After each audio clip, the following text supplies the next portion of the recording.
What's up, everybody? Critical Mess, and we are back. We're back. We're back, baby. For episode 71, talking about movies that critics and audiences do not agree on. Yes, we had a little time off. It's not really going to make any sense because we have a few episodes in the can. So anyways, but we're back. So tonight we're talking about a little film called National Lampoon's Van Wilder. I'm Nick Honeywell here with my friends, Mr. Griswold, Mr. Brian MC Cullah, producer Ben. Say hello, gents. What's up, gang? Hey, Brian MC Cullah here. All right. Icebreaker.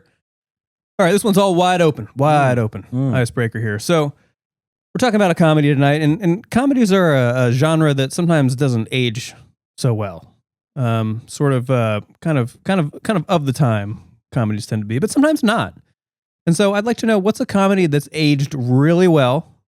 Or if you'd like to take the other side of that, give me a comedy that has aged particularly poorly. What do you got? This is Spinal Tap. On which side? Ages really well.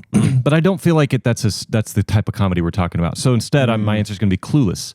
One of my favorite all-time movies. Wow. And the reason I choose that is because there's a lot of cultural references. It's a comedy that was made of its time, like not like made about a time, like Dazed and Confused was made in the 90s, but it was about the 70s or whatever. You know, it's a contemporary, so there's lots of cultural references and a lot of like of the time vernacular, which, as we'll see tonight, can get you in hot water these days. Mm-hmm. It just really holds up. Really holds up. I'm going to go the other side of this coin and go with one that did not age well, in my opinion. One I just watched a couple of weeks ago for the first time in quite some time. I was actually shocked at how long ago this movie came out. But that was Wedding Crashers. Oh, yeah. Man, just not very funny. Yeah. I kind of really liked, Vince Vaughn's shtick. He talks fast and says goofy shit. And I still think that's kind of funny. That was like the only enjoyable part of the movie for me. But man, it just didn't hold up very well. It was long. It was long as fuck. Like it just dragged on. And the Will Ferrell part, I mean, since I kind of remembered it was in there, was not as funny, but he was kind of funny too. But otherwise, boy, I was just like, this is rough. Mom, lasagna. Yeah, that was kind of funny. The meatloaf. In 2008, I wrote a blog post about Wedding Crashers, identifying 5 comedy tropes that I hate. And one of them was like the potty mouth old person, or like the weirdo gay brother who's like, they way overdo it on like him being gay. Like I ripped that movie apart, and then like 5 years later I watched it and I was like, oh fuck, it's actually funny. And then 5 years after that I was like, shit, I was right on my blog post. So I oscillated, and I'm where you're at. Well, now. I thought it was hilarious. It's a funny when it came out in the theater. Bradley Cooper's good in it too. Yeah, he's pretty good. That was before he was a thing. Mm-hmm. Yeah. But yeah, I expected it to be much funnier than it was. So. It is less than the sum of its parts because it has many good parts. I thought of this. So this week my son is watching Ace Ventura 1 and 2 back to back, going back and forth between them, trying to figure out which one's best. I think those aged really well. I think they're very funny. Thanks, Jim Carrey. But I think those movies are just hilarious. The first one's so short and so funny with like the script. It's so clean, but the jokes aren't of a time or an era. I guess some of the football jokes in the first one, yes, but I think they aged really well. I think the first one, I haven't visited the second one in a while, but the first one has a lot of jokes that I think are lost on people these days with like, Dolphins references and Star Trek references and all that. But I do agree that the movie as a whole ages well. I think you can catch the reference enough. Like this, it doesn't matter. I think there's some things that you're completely lost with some of these characters they're mentioning. It's like what Jim Carrey does is so like, Captain's Log. It's like, it doesn't matter if you don't know what that is because it's just funny. He plays it up so well. Yeah. All right. Social media. We're on it. We are on social media. Everything you need to know is on criticalmasspodcast.com. All the things, social, YouTube, Instagram, TikTok, and what other hidden features do we have on this website? Our whole website was written before AI. So wow. if there's an M-dash there, it's because our fucking genius copywriter knew how to use an M-dash before ChatGPT came along. Correct. Coded by hand. By hand. It was also coded by hand. I used no AI to code it. Yeah. So it was written and coded by hand. And I hand drew all the graphics. Yeah, exactly. Right. So yeah, go to criticalmasspodcast.com and you can access the mess hall all real from there. Yeah. We might request that you watch the film first, which is Van Wilder tonight. We're watching the film as we talk about the film. We might also ask you humbly to subscribe to our channel. Because here's the thing. When someone subscribes, we donate 900,000 meals to one hungry child in our community. Mm-hmm. Mm-hmm. So each meal consists of 1 grain of rice. However, that's an important grain of rice. We're keeping the kids fed. Yeah. According to the FDA, 1 grain of rice is 1 meal. That's right. So you're a monster if you don't click subscribe. That's all I'm going to say. How could you? Yeah. Feedback corner. It's been a very long time since we've done this, so I don't know if there's any feedback. There's either a lot or none. I've got a shit ton of feedback, and it's Okay, all the wow. same. It's all the same. When are you doing your fucking podcast again? When are you coming back to the podcast? Nice, nice. When is that coming back? And I appreciated hearing that every time, and it hurt me a little bit. Yep.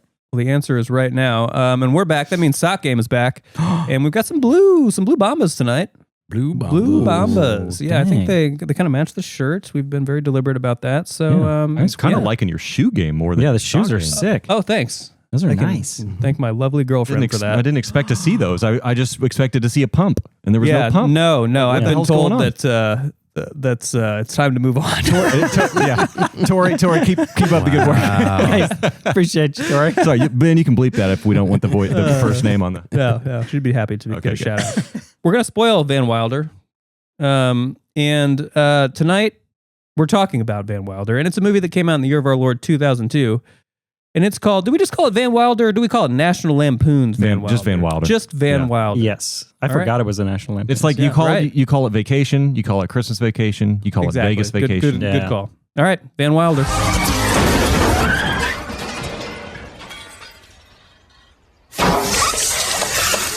National Lampoon's Van Wilder. Well, surely you have a career in mind. Not really. Let's talk numbers. Let's talk the numbers.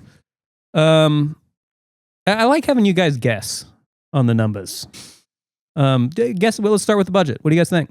Ooh, this one probably had a budget of, I'm going to go $16.5 million. Mm-hmm. That's how much budget. They probably made. Well, no, hang on. 16,499,999. Boo. Wait, no, $1. $1.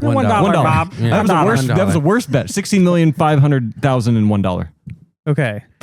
Wait, what? $500,000. Where are you- No, I'm just trying to go $1 above you. I did Shit. 16.5. Okay, well, Nice. you've all Price is right. overbid. Okay. Oh, shit. Okay. 12. You've all overbid. 12. 12. Oh, it's not that far off. Guess so he can beat us again. Well, you said it was 12? No. No, How much Oh, is it? 12. Just say a number. Oh, 7. 5. 3. Ding, ding. Me? 5. Yes. That's all this cost? 5 mil. That's Wow. it. All right. Okay, now what do you guys think it took down? 17. Mm-hmm. 19. And you both are way under. Oh. Oh, shit. Way under. About 40. Oh, wow. Damn. Okay.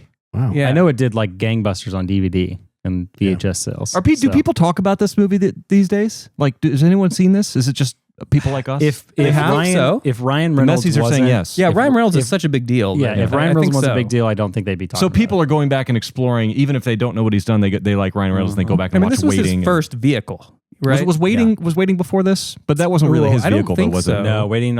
I think this might have been his debut. Okay. Yeah, right. I mean, Well, it wasn't this his was definitely debut, a but it was vehicle. it was definitely the first movie that he like. I agree. This was headlined. the Yeah. first one where Yeah. he kind of everyone was like, okay, this guy can lead a movie. Yeah. So you can see why they made some sequels. Also, I think this kind of begs the question I like to ask myself every now and again: why are there not more comedies being made? I mean, like when a comedy hits, it's like a horror movie, right? Yeah. It's like you make like many multiples of your budget. It seems like a low risk genre, typically Well, it's speaking. about to be a new comedy, Scary Movie 7. Oh, really? 6 is 6. So that's horror 6 and 'Cause comedy. Scream It's 7 just came out. Yeah. Well, that's good to know. I'm glad to hear that. Okay, this movie was directed by a man named. Well, I wrote it as Walk Becker. I'm gonna guess it's Walt, not Walk. Although Walk would be kind of a cool first Walk. name. Yeah. Yeah, I kind neat. of like that. Walker. Walk. Just walk. Yeah, no, but just walk. Yeah, just walk. yeah, I kind of like that. Is it walk or walk? Well, we're gonna go with Walk. So he is both a filmmaker and a best-selling novelist. Believe it or Wow. not. Yeah. Okay. Couldn't tell He by hasn't. this film. No, here's the thing. He hasn't directed a whole bunch of movies, but Van Wilder was actually his first film, and he pretty much only does comedies or kids films. So other movies he's done include Wild Hogs. Anybody see Wild Hogs? Tim Allen. Oh, yeah, Tim Allen. No, I hadn't seen it. I just know of it. Sure. Well, everyone knows Wild Hogs. Yeah, uh-huh. And how about Old Dogs? Mm-hmm. Mm-hmm. Okay. Alvin and the Chipmunks. Mm-hmm. The Road Chip. The Road Chip. Okay. It's a pun. Mm. What's Got the it. I just I don't know what the pun road is. trip. Road chip. Road trip. They're on a road. Ooh, that is a tough chip. pun. He really It's not a paused great between one. there. It's The not road and it's not a chip. real great one. Yeah, that's no. not good. He also did the relatively recent Clifford the Big Red Dog. Anybody read those growing up? Oh yeah, absolutely. Yeah. Yeah. And here's something interesting. Barring one possible exception called Buying the Cow, which was a film he wrote and directed that Ryan Reynolds was also in, that I couldn't find any budget box office info on. This guy's movies all make bank. They all make lots of money. So let me just back that up here. Wild Hogs, guys. I can't believe that did well. Well, here's the thing. It also cost $60 million. Holy shit. This motherfucker took It's all down Tim Allen. $250. Oh shit. $250. what movie a did? $250 million. Damn it. Which for movie? Wild Hogs. Oh, Wild Hogs. Oh my god. The Tim Allen vehicle. Took down $250 million. You know, some old lady, Jeez. not old lady, but in her 50s lady, which is very young.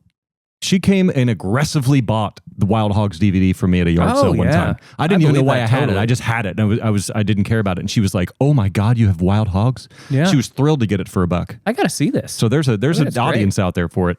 How about Old Dogs? A little more modest, but this one cost $35 to make. Took down a clean $100. Wow. Okay. Let's talk Alvin and the Chipmunks. $90 million to make. $235. We need to get this guy to direct anyone but Yeah, you what too. the freak? Wait, which Alvin and the Chipmunks? The live action one? But we've been over this, Ben. The Road Chip. The road trip. Oh yeah. Silly me. Ben's living in a That fog. one. We all. All right, and then let's get this guy directing more comedies, man. Let's bring him back. Clifford was not a huge hit, but it still made $40 million. Jeez. So I mean, this guy gets the bag. Yeah. Gets the bag. All right, the cast for Van Wilder. Well, you've got the inimitable Ryan Reynolds. And like I said, kind of his first vehicle, Yep. I would say. You've got Tara Reid, you've got Kal Penn, you've got Tim Matheson, you've got Paul Gleason, who's also in a little film called Die Hard. You've got Daniel Cosgrove. He's of course got Tech Holmes. Everyone knows him from MTV's The Real World, right? Yeah. Real World fans out there? I actually knew that. Yeah. There you go, Ben. We all watch The Real World. You've got Sophia Bush. How about Darius Miles? How about Eric Estrada? Eric Oh. Estrada. Yeah. How about was a Mike? fun one. How about the Candyman, Michael Yeah, Olowokandi? yeah. How about Lamar Odom? I mean, this movie Oh, is he wasn't, stacked. yeah. How about Aaron Paul? That was crazy. I mean, guys. Aaron Paul was in this? Yeah, he's he the was guy. the raddest fucking dude alive, man. Oh, yeah. That was him? Oh, and That then was him. Simon Helberg from Big Bang Theory. There's another one. Yeah, Yeah, and that him was too. I didn't wild. even put him on Yeah, here. yeah. I mean, this cast was stacked, especially for a $5 million movie. Did you already say Curtis Armstrong? I don't think I did. Revenge of the Nerds. He was Revenge of the Nerds. little That's security another good guard, one. which I thought some of the callbacks to the 70s and 80s comedy legends. Right, yeah, he's been in Yeah. a bunch of stuff. Tons. Yeah. So yeah, that's kind of a wild cast. All right, quick refresher about the criteria for the movies we talk about on this lovely podcast. So movies got to be fresh with audiences and rotten with critics, or vice versa on Rotten Tomatoes, and the disparity needs to be 20% or so. So on Rotten Tomatoes, Van Wilder is a whopping 18% with the critics and 73%, a very respectable 73% with the popcorn people. So this is definitely one of our bigger critical messes that we've talked about here. And this one also has plenty of reviews. This is pretty legit. So here we go. Yeah. But before we go, we're going to talk sponsors. We're going to talk sponsors.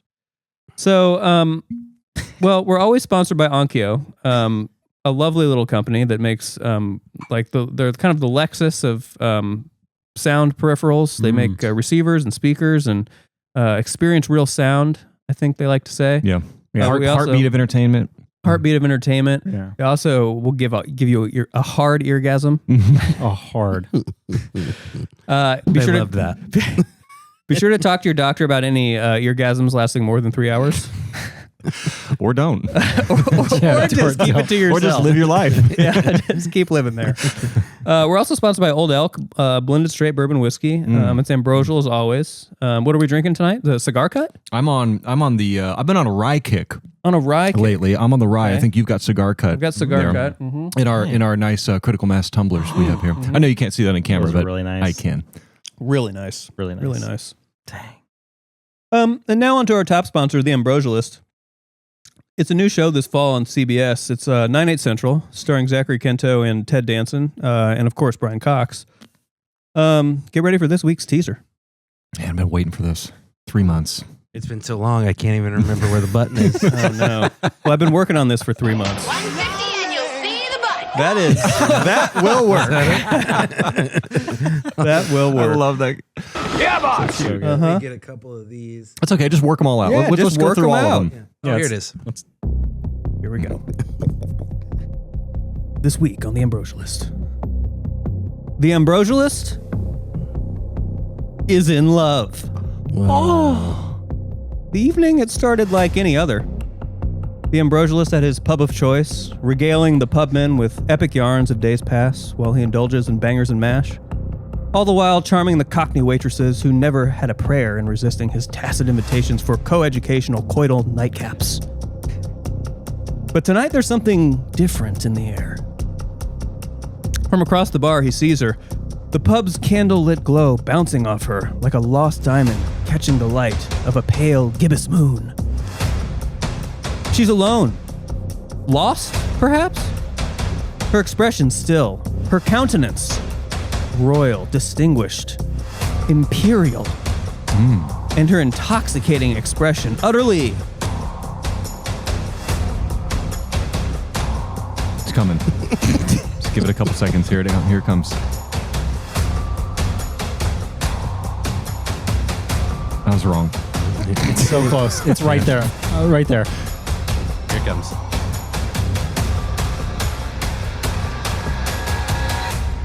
Pulchritudinous. Okay. The Ambrosialist wrestles with an unfamiliar feeling. Butterflies, dipping and diving and swarming in his breadbasket. He perspires for perhaps the first time in his life, not from exertion, but as a slave to passion. He beckons to the pubman. "Good sir, when did she arrive?" he stammers. "Oh, her, yes. She hasn't been here for long. A thrilling prospect indeed. Would you like a formal introduction?" I'm not sure I'm ready," says the Ambrosialist. "You are ready, sir. But I'll warn you, she isn't cheap. Ooh. My pocketbook and my pants soldier stand at attention, sir." The pubman returns. Bottle and glass in hand. Here she is. The Glenfiddich Janet Sheed Roberts Reserve 1955. Only 11 bottles ever produced. The Ambrosialist unleashes a guttural, orgasmic moan.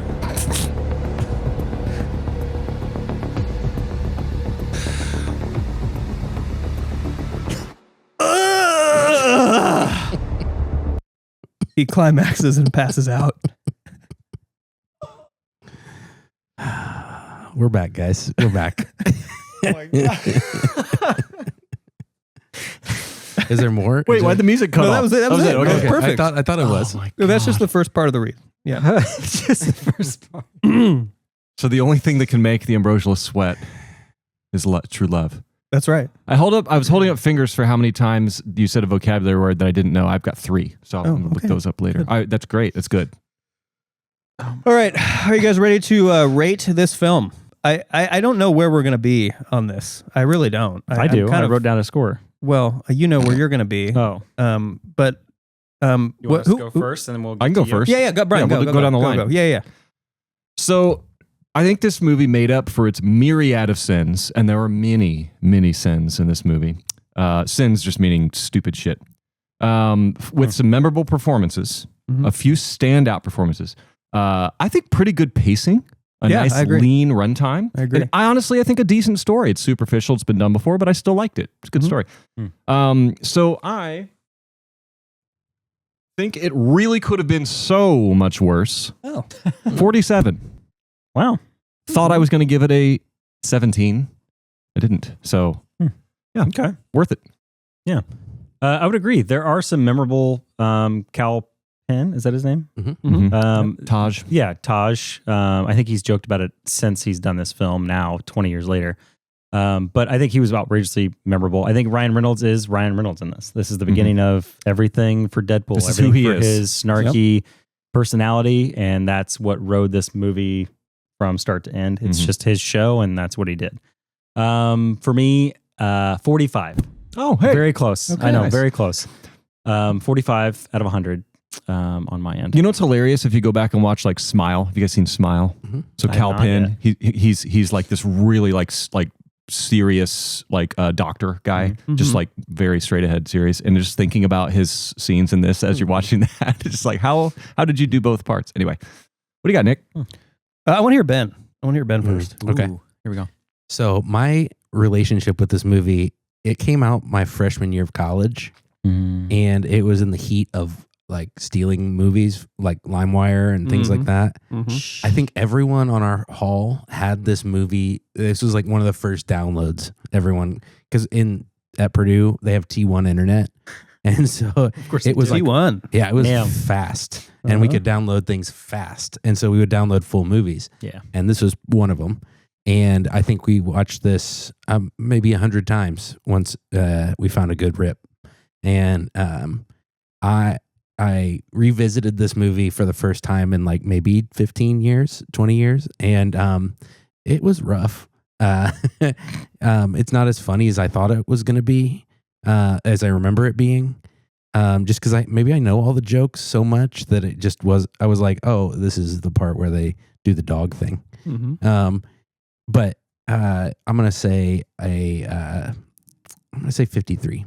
Okay. We're all I thought it was really much close lower than together. that. Yeah. Respectable. Really close together. Yeah. Look at Okay. us. Because like Okay. I did enjoy it, but it's not like There are very enjoyable like moments here and there, but I think as a whole, Yeah. it's not like I'm gonna put this on again. Sure. All right, guys. I'm not too far off. Not too far off where you guys are at. But I'm going 69. I'm going 69. Oh, wow. How could it be any other? Wow. How I was could it gonna be do any that. other Dang. rating, Do it. guys? This is by no means a great film. But when it came out in 2002, I was kind of like you, Ben. I feel like I was the perfect age for it, and I thought it was absolutely hilarious. Oh, Like, same. at the time, it was very, very funny. And perhaps I haven't grown up so much because I still find the incredibly sophomoric humor quite funny. Yeah. Not as funny as maybe 20 years ago, but this movie did make me laugh out loud a fair number of times. And here's the thing: there are just so many jokes in this movie. Like this movie is joke dense. It's joke dense. Yeah, Right? it's very. Yeah. I think it has about as many jokes per minute as any film I've ever seen, and I would say some of them do fall flat for sure and are just not funny. But given the volume, I'm really kind of surprised how many of them still landed. It's fun to see young Ryan Reynolds really finding that persona. Yeah. And the Ryan Reynolds that I hate to say that I think hopefully most of us just find very just insufferable these days. I mean, he's just kind of annoying. He is everywhere. I think that's, I would never want to hang out with him. No, But I always enjoy his humor in small doses. Yeah. I don't care. I don't care if he's an asshole. I don't care Blake Lively. I don't care all that shit. Like whatever. We like watch their movies. We're not there personally hanging out with like them. as Deadpool, I just eat that up. Like Yeah. I think Yeah. if like that personality in a young kid, hilarious. Like he's, better you know, as a young. But when you're 50 and you're still saying things like yeah. that, I'm like, totally it with you just, on that. It gets exhausting. I think it's the same. Back then it was really charming. right. Yeah. Yeah. I think we've just seen a lot of him in these last Like, so many years. did you guys ever watch Two Guys, a Girl, in a Pizza Place? I did. I loved that show. Mm-mm. Yeah, like he was morphing into that character. It was a TV Yeah. show. Yeah. Into that character. do you guys Kind like of him when was he a does Pizza Place. serious stuff like that Buried movie? I mean, had that was a good movie. I had that written down as like maybe one of his best movies because I thought that was going to propel him into a different tier of acting Mhm. away from the rom-coms and these stupid raunchy comedies. He just can't help himself. Yeah, I guess he just went back to what he. Yeah. He knew it was So- making money. So I'm not giving this like a really high score because, in particular, some of the acting is just so bad. Oh my gosh. Well, Tara Reid. I Just- mean, come on. Like, let's just say it now. Like, yeah, amateurish. There's nothing good about her. Okay, I can think of a couple. Well, What? How much makeup she wears? 2. Two good reasons. No, you might want to go back and check it out again. So also, Brian, I think you maybe alluded to this. The story hums along just fine. Yeah, Just fine for a Serviceable. comedy. Yeah. Not amazing by any stretch, but well paced, and some decent, if expected, turns. I would say. So overall, still a solid comedy for me. That actually aged okay. Yeah. All right, Critical Mess. Critical Mess. That's what you're listening to. It's Brian. It's Chris. It's producer Ben. And now we're going to get to the crux of the show, and that's really talking about why critics and audiences do not agree on this film, and they do not agree on this film one bit. No. So what do we start with? Critics. The critic of the critics, Mr. McCullough. Would you like to get us started on this? Yeah, the what were we at? 17%? Is that what we're looking at here? 18% versus, and then what was the audience? 70 something? 73. I believe. What a gap! Yeah, gapper. The consensus on Rotten Tomatoes is a derivative gross out comedy that's short on laughs. I disagree with half of that, but I definitely agree with the first half of that. Very gross out. Lots of gross out stuff. For sure. Sometimes just like what? The Why? The eclairs. Well, That was okay. We need to put that in a hot pocket. Well, yes, we will. do. Is that one of those moments? No, Oh, goodness. It's not one of your moments. No, it was gross out, but it was funny. I didn't understand the stripper fart. I don't understand why that was so funny, and I don't. So just put a. We don't have to talk about farts that. are funny. Farting. It didn't make any sense. Anyway, let's see what John Monaghan, Detroit Free Press, has to say. He says Van Wilder has a built-in audience, but only among those who are drying out from spring break and are still unconcerned about what they ingest. So who saw this movie? Was it just College young kids. adult males? I think Is that the full demographic? It had to have been 98.5% Yeah. of them. Yeah. There's nobody else that saw this movie. Yeah, guys between 15 and 25. Yeah. Claudio Puig, USA Today.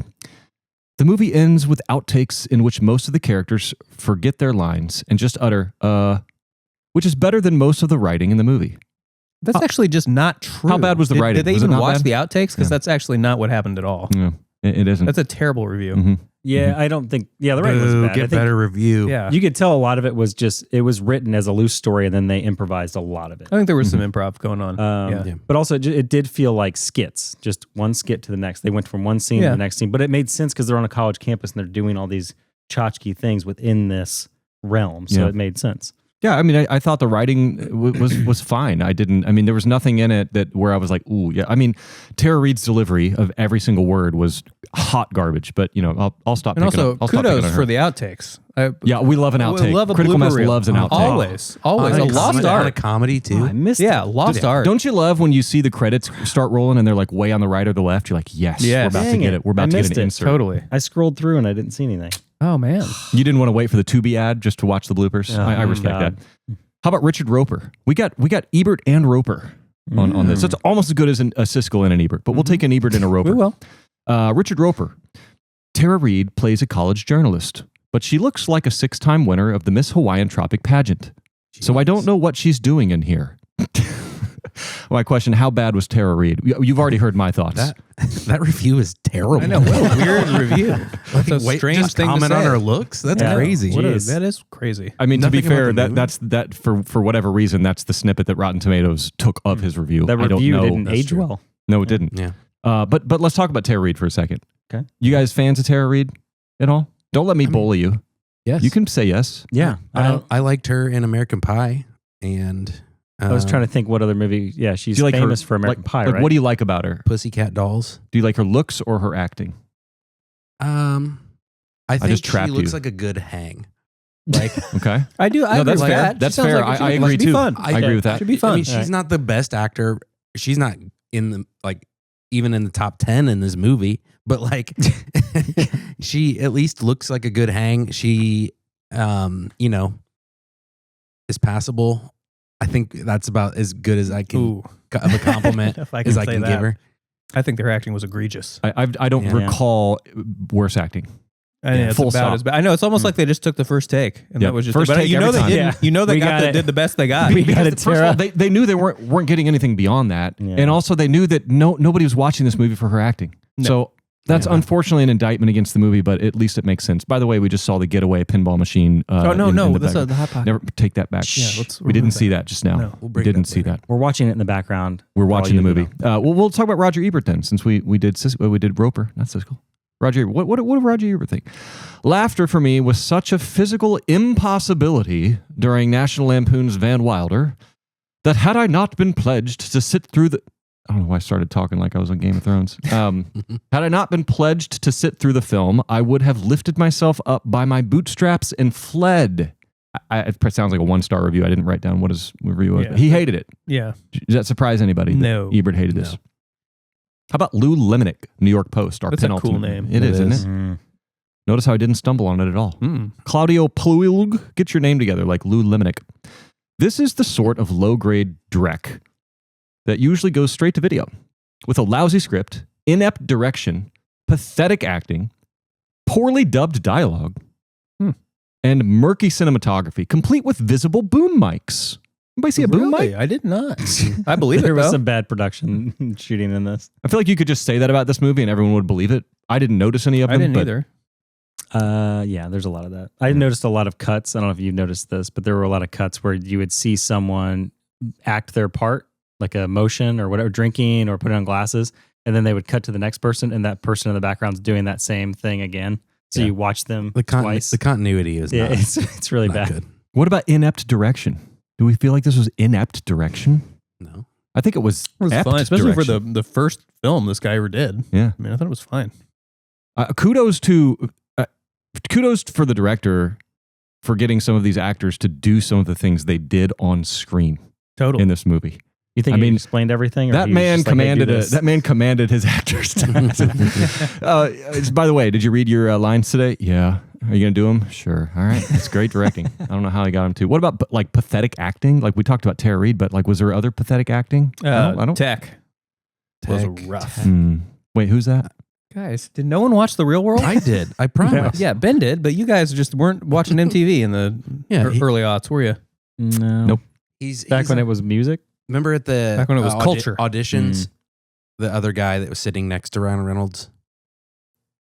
Don't remember that. Yeah, the guy with he's the a black guy. his best friend. Oh, the black guy. Okay, just say got it. yeah. Okay, now I know who it is. All right, Got it. I didn't know. That I was didn't his want name. that to be his So defining yeah, factor. he wasn't. He wasn't very good either. That's true. Yeah, but I think for the most part, the rest of them were. I think Taj was a cliche, and his acting was tough. Yeah. But you can tell he's like a decent actor. I think he. but I it think was the part was rough. he did Yeah, what he part was needed rough. to do. He has like an actual acting background and schooling for it. So his character was written. It's a really annoying kind of terrible character, but I think he did it as well as he could. I mean, Kal Penn is a good actor, and Yeah. this is not his finest hour. No, No. it's memorable though. I mean, and they're talking about murky cinematography. Like what? I mean, is this person just kind of like hates this movie and they just decided to come up with all these reasons they hated it? Do we think that's it's what a Lou low Lemonick was budget doing? comedy. I mean, Yeah. what do you want, man? Lou Lemonick, what are you watching? What did you Like- want this to be? Yeah. Lastly, Michael O'Sullivan, Washington Post. O'Sullivan. O'Sullivan.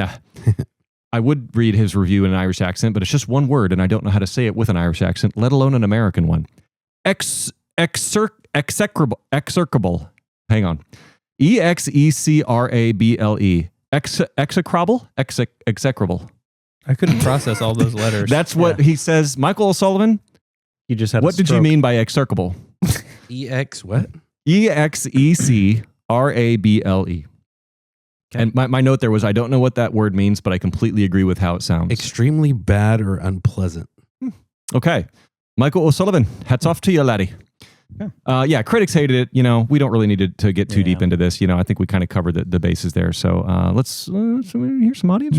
Audience-wise, I love how they're all nameless. But I will say a lot of these were just simply greatest comedy, funniest movie, hilarious. Those were 5 out of 5s the whole way through. Those days are all a lot of 43 these right now. Were from like 2009 through 2016. Yeah, they saw it as when we as a young adult, probably. But these were some cherry picks I grabbed out of here. So this is a 5 out of 5 R-rated gross out sex comedy. Is that a good description for this film? Yeah, that's great.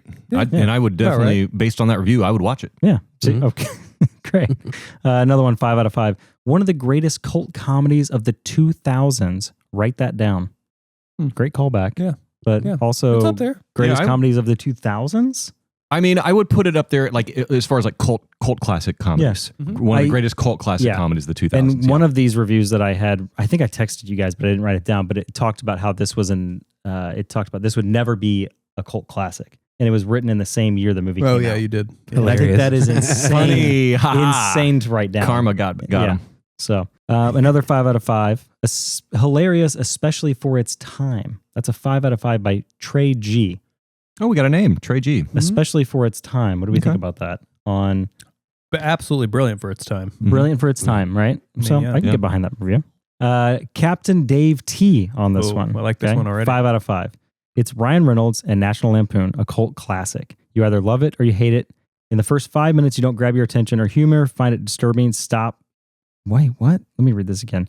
If the first 5 minutes don't grab your humor or you find it disturbing, stop. If you make it through, I found a laugh or more that actually hurt my ribs. It's college frat house humor made for the large eyeballs. Yeah, aye, Captain. I mean, to be fair, like, so first 5 minutes, in the first 15 minutes, this movie makes fun of fat people, Indians, deaf people, gay people, trans people, and mental disorders. In the first 15 minutes. It's an equal opportunity offender. It is. Yeah.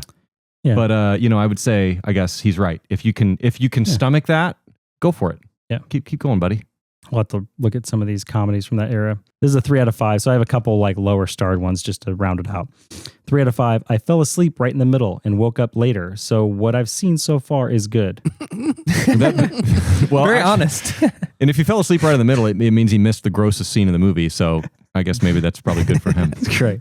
And then a couple 1.5 stars. Quasim R gave it a 1 star. Don't waste your time watching this. Very simply, these are both recent reviews. So these are starting to get wildly negative. As soon as I noticed right after like 2012, 2014, they all started becoming a little bit more negative, especially in the last couple of years. And then Jeffrey, 1/2 star. Simply awful. Must have been written by a 6th grader.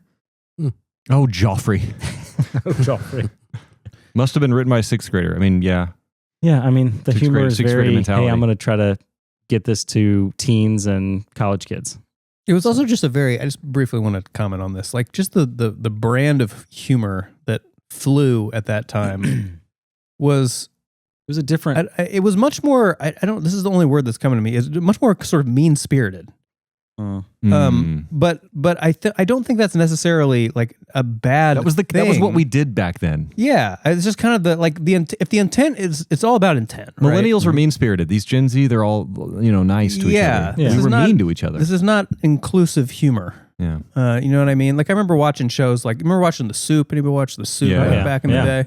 Like great show, but like if you go back and watch the jokes, like they're kind of like this movie. Like they're very They do not care about offending you or specific groups of people at all, which I think, there's good and bad to that. Yeah. I'm not really making a comment on that. I'm just saying that it was a different time that kind of had a different kind of humor. Okay, we are Critical Mess. Brian Grizz, producer Ben. We're sponsored. Old Elk, Onkyo, Modelo, keeping us hydrated. The Ambrosialist. Boy, we left out on a high note from Ambrosialist. Let's see what we got. We did, yes. I can't wait. Part 2. I can already see the short. I'm nervous. See part 2. No, not yet. Oh, shit. Sorry. Whoa, we're not there yet. All right, but where we are at, don't ever end a sentence in a preposition, but where we are now is flip the script.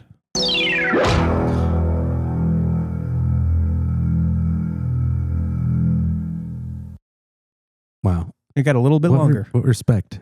Got a little bit longer. This is where we talk about the one thing. The one thing, if we gave the film a good review, what we didn't like, and vice versa. I will start. I gave this film a good review. I will call back to what I did not like, the acting. I thought there was some good acting, as Brian pointed out. Yes, some excellent performances. Also some wretched performances. Tara Reid and Tech in particular are atrociously bad. But yeah, it's just, I think I said this earlier, but it's like they just went with the first take. They were just like, fuck it, here, yeah, done. What do we think about poor man's Jim Carrey, PMJC? Did we like him? Is that the Jim Carrey clone that's out now? No, the guy, Richard. You're Richard. thinking of the Richard was clearly emulating Jim Carrey on his performances. Oh, I thought he was really good. What did we think? I loved him. Yeah. I thought he was amazing. He was the best performance of the movie. Yeah, he was really good. He's like a soap opera guy, too. Is he? Yeah. okay. Dude, he gave it his all. Yeah. Oh, He I went thought he was hard great. into this movie. No, I thought he was right at the top. He was. Okay. Yeah. Totally with you on that. Guys, flip a script. I guess I know I give this a 47, which is technically under 50, but I still liked the movie. If I was rating it just enjoyability, it'd be a lot higher. So I'm going to flip negative. I'm going to say that, and I've already talked about Tara Reid. I'll stop talking about her. What I really didn't like was how like the father-son kind of I'm a sucker for a great father-son sort of arc. And in this one, I feel like at the end, I love the fact that the father and the son kind of reconciled, and the father was like, "You're the most impressive, or the best investment I've ever made," or whatever his thing was. But I just felt like it was unearned, you know. It very much was. They didn't build any of that up. They only had really one scene of showing like the guy being rich, and maybe one other scene of him visiting. But it was just his dad reading the newspaper, and Yeah. that's what made him realize, oh, I do love my son. I'm proud of him. But it just wasn't quite enough. I needed agree. more there. It's unearned. Yeah. Yep. Since I'm 45, more negative on this. A positive for me to flip the script would be probably the concept, I think, of this film. I think the whole idea of someone that's stuck in college, won't grow up, won't come out of it. But he's trying to help all these people. I think that was the thing that Tara Reid's character is trying to like dig into. It's like he is just this typical won't leave school. He's causing issues. To someone that actually cares about these students and the people behind it. So I think it's an interesting concept. Yeah. So for me, I think that's pretty cool. That's all I Okay. got. Nice job, Breezy. Yeah. I like that.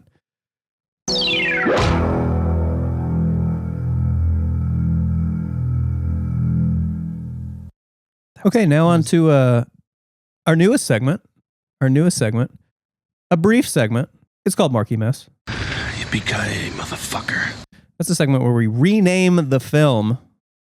Did you guys really dig in and spend just hour after hour after hour coming up with great titles for I have this? 2, Oh, and they're middling at best. oh, okay. That's Actually, okay. one sucks, the other's good. Well, Grizz is here to carry the slack. Oh, fuck. All right, we've got a few. I'll get us started Maybe with here's one that I actually think would have been a good name for the film, like a legit one. Master Bachelor. Yeah, very good. I love that. That's I don't even going to say any of mine. Yeah, that's pretty That's good. such a double meaning. It's all downhill perfection. from here. It's all Yeah. downhill. Like the movie could have been named that. It could have. I'll do a little easy one. Deadpool Light. Yes. Hmm. Deadpool in Training. Yeah. Have you guys seen that movie, The Assistant? Well, Well, this there's could a have been- couple of movies called The think so. Assistant, actually. Oh, well, I'm thinking about. I was thinking it's the one that came out in like 2020 or 2019 or whatever. So Sorry, that doesn't anyway, matter. yeah.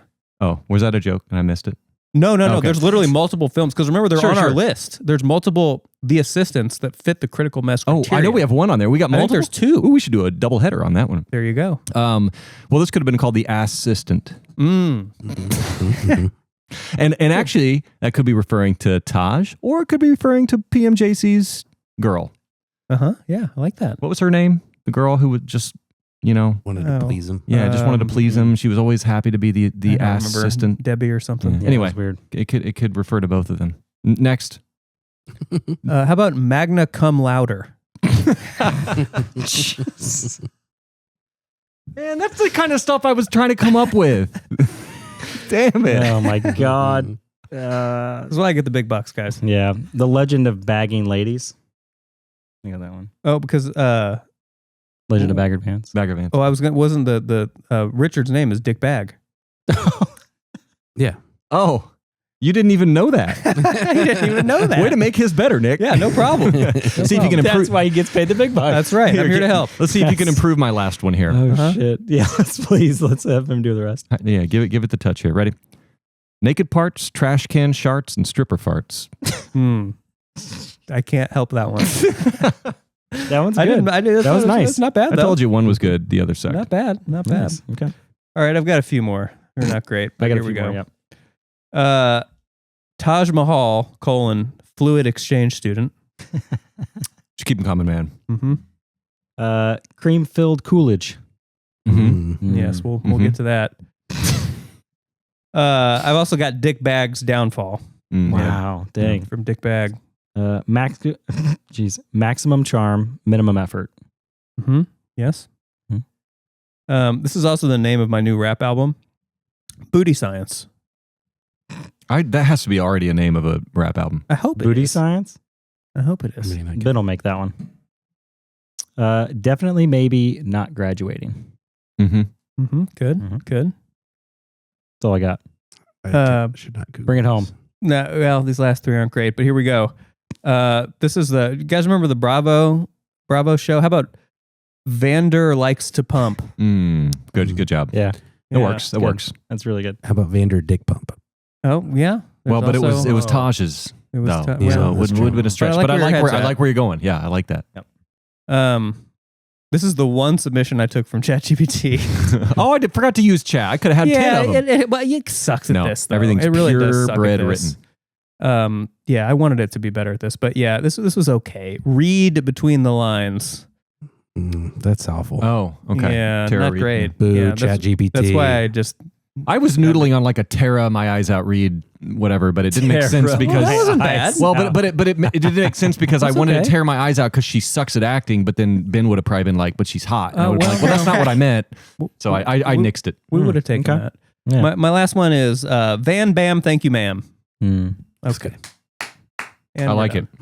Yippee-ki-yay, motherfucker. Thanks for carrying us, guys. Yeah, well, Thanks for carrying me. somebody's got to do it. Yeah, thank God. All right, you listen to Critical Mess. We're sponsored. Onkyo, experience real sound. Experience your first eargasm. Everything sounds better with Onkyo. Also sponsored by Old Elk. We kind of stopped trying on that one, but we like it. Oh, That had was little bit of a jingle nice to it. one. Nice one. All right. Well, we're on to Reid 2 for the Ambrosialist. This one, I don't know if I can top the first one. If anyone missed the first one, it was There, shot glass there. Hey, calm down, dude. The Critical live Mess- on air. Good grief. Critical Mess merch. All right, dude. what's Zachary Quinto up to? yeah, it was pretty intense. So here we're gonna Can you do the last line again to start Yeah. this read? Yeah, read that last line. All right, thank you. No problem. This week on the Ambrosialist. The Ambrosialist awakens, basking in the midday sun's warm glow. He's never felt so satisfied or so spent. His partner in crime, needless to say, she's entirely spent as well. As the Ambrosialist gently humps the iridescent golden bottle, he whispers sweet nothings into her cork. Oh, Janet, now that I've had you, everything makes sense. My only regret, that you and I could have lasted just a little longer. The bottle, not a drip left, agrees in romantic silence. All of a sudden, the doors of the Ambrosialist flat burst open. It's Wet Willie! Played by Brian, it's a good day for the Crow's Cocks. Ambrosialist, we have matters to attend to. The Ambrosialist, buck naked, rolls back on top of Janet. Be gone with you, Willie. These are my final fleeting moments with my sweet paramour. But Ambrosialist, General Fuckit is back, and your father, I fear he's been reincarcerated in secret in the Philippines, deep in the blackest of jungle enclaves. Sweet mother of mercy, exclaims the Ambrosialist. Willie! Bring me my snifter. Duty and brandy calls. That's it. Oh, Yeah. So It wasn't quite as good as the first one. I but gotta we had to say, follow it up. I was a little disappointed when I thought like You hooked him on the first part, though. Got him to listen to the second. when you first read the first ad read, I was thinking, man, somebody's gonna tie him down, somebody's gonna bring him, and to find out there's just a bottle of wonderful, delicious Glenmorangie. Yeah, and that was actually a real bottle. That's a From 1956. From 1955. 55. And he genuinely fell in love. And what year does this show Yeah, take well, place? he may fell in lust. He had coitus with it. What? What century does this show take place? Oh, this is modern day. It's contemporary. Oh, okay. So good, man. I thought it was not. Yeah, no. This takes place in 2026. Oh, okay. Okay. Let's move on to Tharks.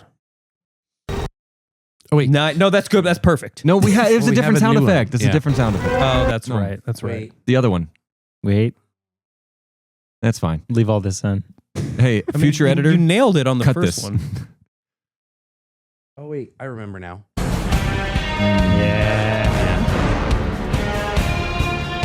That was good. It was like about a second less than last time. Yeah, it was good. Sorry, guys. No, Ben, you're doing great. But hit us with a Tokyo Drift sound effect before the evening's over. Before Got the you. evening's over, please. I got you.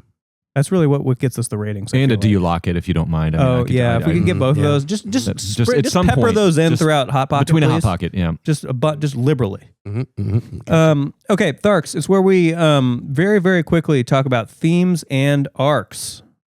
And I've got nothing, so I hope you guys got something. I got a couple. I think becoming an adult. Clearly, that's the that's a good one. the obvious one. How seriously should you take life? That's something I've been I'm not trying to get all deep here during the Van Wilder episode. Watching Van Wilder. But, that's something I think about daily, And increasingly, the answer is not very seriously. Fuck it. But so that's kind of what I liked about this movie. And I love that little phrase, don't take life too seriously, you'll never get out alive. They said it a few times in the movie and it kind of started again. But I like that. Are people more than they appear? Van Wilder was really trying to put out this facade that he's just a party going, whatever. And really, there's a lot more going on under the surface. Now, just because that was a theme in the movie doesn't mean they really did it all that well, but it was there.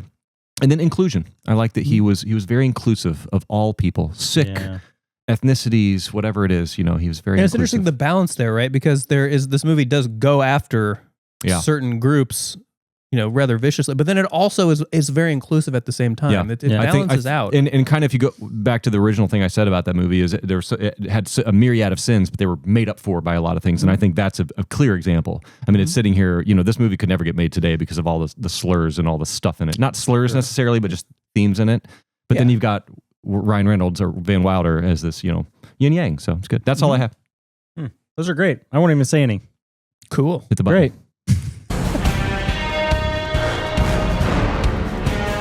We satisfied everybody there. The people Yeah, who we cared did. about themes and arcs and the Yeah. people who are like, fucking hurry up. Yep. You did a great job. Oh, I loved it. That was really nice. You did. All right, are we ready to go to Brian's corner here? yep. All right, here we very go. short. We're going to Brian's corner. Well, it's nice to have everybody back in my corner. Good to be here. My name's Brian, and this is my corner. Thanks for inviting us. And here's a little thing we're going to talk about tonight. Okay. We're going to talk about actors having fun. They're just employees like the rest of us, but sometimes you can tell that they're having a blast. And I wonder if they were having a blast during this film. I suspect they were. I think when you get outtakes at the end of a movie is probably a signifier that they were having fun during the movie, usually. But what I really want to think about, do you guys ever think about, like, as soon as the director hits cut on a scene, just like that, the actor, what was the next second like? Does the whole room crack up? Yeah. Does the whole room kind of awkwardly like? And there's 4 specific scenes in this movie that I just want to really think meta about. Like, what the fuck did the actor do right after they yelled cut? Hopefully laughed. I don't know, but I don't know. I just think it's funny to think about like a ludicrous scene being filmed because you've got an entire production crew that's staring at you doing this. So which of these 4 scenes in the movie do you think garnered the most laughter after the director yelled cut? First one, when Van and the old lady are getting freaky. Okay. Pretty funny. I'll give you all 4. That is a wild opener. I know. Oh no, you're That not talking is- about the opener. You're talking about the paying his opening. tuition. He's not talking about Sook Me. No, sorry, not Sook Me, Oh. not Sook Me. Okay, that almost made my list because that was also really, and that was in an outtake That too. wasn't an That was an wow. outtake. Okay, I gotta watch that. And actually, I'm glad you brought that up because that outtake. So what we're talking about is Sook Me when she's got the lollipop, and you think she's given head, and really she's tailoring his pants. Funny scene. And there was an outtake on that where he's like, "I can't film this. Like, I can't do this." And that made me think, like, wait, how many times? Because that was like one of the tamer scenes in this movie. Sure. How about the second one? And I'll give you the 4, and then you guys tell me which one you think was the craziest. The second one, when Taj is going on about muff diving and take it through the car wash and all of that, right? Wash it and wax it, baby. There had to have been some ad-libbing in there. Hilarious. Yeah, Okay. a lot. Yeah, That's a great one. The third one, when the frat boys are slurping up the pastries. Who could Yeah. forget? I mean, So much inside those pastries. Just put a pin in it because I know we'll come back to that. Yeah. And then the fourth one is when Richard is shitting in the trash can. He's doing his best to channel Dumb and Dumber, one of the greatest scenes in history. And I got to say, this is a really good homage to that. I mean, I wrote that down. I wrote that down. That was one of my favorite scenes just because he really played that up. Guys, it's the best joke in the movie. From and they saved it until the end. From the beginning of his test taking. And the sound, I gotta say, I am not like joking. The sound design of the guttural sounds throughout that entire very Oscar worthy. Give an Oscar to that sound design. So those are our four. We got Van and the old lady, crazy. We've got Tosh going on and on and on about the muff diving with the frat boys slurping, and we got Richard shitting. Which one of those do you think after? Here's a better question. Which one of those do you think took the most takes? I think Taj was the one. I mean, I could see that one just being, because he just was riffing. You could tell he was just riffing. And there's like 30 more sort of euphemisms that he kind of brought up. And it's like he doesn't have an Indian accent. Like naturally he's just an American. Right. So I'm sure when he came out of that, back to his regular, I mean, I can just see him breaking. Totally. In any other, I honestly, I think the pastries, man. But that was just nasty. Yeah, I know, but I'm just saying, it made you cringe more than. But I'm saying from their perspective. Yeah, but I don't think that. I think in the acting of the scene, they're not going to know. Like, hey, this is what we're connecting it to. Us as an audience, we see the pastries getting dissected, we see the dog, we see them taking pictures in the bathroom, and then we see that scene, and we're connecting it visually. But those guys as actors are just goofing. Surely Richard knew. I'm sure they knew, but thank you, Ben. Perfect. To me, it was that one because I'm not going to go into it, but there's a scene where it's like he clearly knew what he was doing. He clearly knew what the gimmick was by the way that he was holding it and the way that he was. I think he knew what it was, but I think it's I just don't know how they go cut and you're just like, all right, time for coffee. I think it's the exam shitting and then him having the meeting with, the execs or the higher ups or whatever, but that's just I respect it. I think that they really did good. And just a really quick follow up. Is there a scene that you always wonder how the actors survived in a movie? Is there a scene in a movie that you just think about how did a professional actor do this in front of an entire production crew, and then this is in a movie forever, and it's this person doing this thing? I know there's been a lot of shameless things that have happened on screen, but are there any that any film? Any film? Like, is there anything that just comes to mind where you're just like, I've always wondered how this actor or actress has done this? If you don't have an answer, there's a lot that's of them. Fine. Maybe you don't want to answer. I think that about most sex scenes in movies. Same. Sex scenes have to be the most wildly. That's got to be so hard to film, and then on top of that, just like be in the scene and like act that interested in it. And then comedies are one thing that because you're doing something that's funny and over the top, but in a real sex scene that has to look romantic and feel romantic, that feels way different. Like in way more extreme to me. In Sinners when she's or he spits in her mouth. Oh yeah. Like, how do you do that? How do you get that signed off? Yeah. Have you seen? And then just be like, all right, next day of work, cut. Have you seen? Hey, what on is it? Tuesday, right? Yeah. Have you seen Obedience with Rachel Weisz and Rachel McAdams? No. Ben, you might want to check that one out. Thanks for joining me in Brian's Corner, everybody. Goodbye. Okay, this is Critical Mess. We're sponsored by Onkyo, Old Elk, Modelo, The Ambrosialist, and a reminder that spinoff series Little Ambrose coming this year on Disney Plus. Disney Plus. It's an animated series, follows the son of the Ambrosialist as he makes My whiskey. kids are so excited.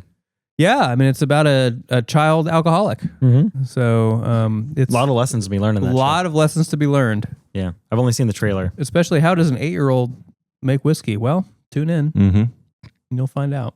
By the way, the movie I was referencing with the two Rachels is Disobedience. Not obedience. Oh. Disobedience. Then no, I haven't seen that either. Yeah, check it out. Yeah, Ben's over here taking notes. Ben, watch it tonight. All right, it's time for man, it's been a long time since we've done some hot pockers. Oof. Let's do this. Let's do some hot pockers. Okay, sorry, that's what I had in my notes, hot pocker. Okay. Let me That's how we avoid any potential lawsuits for disparaging the brand. That's right. Hot Well, pocker. it was hot pocker. Let me open my gurnal.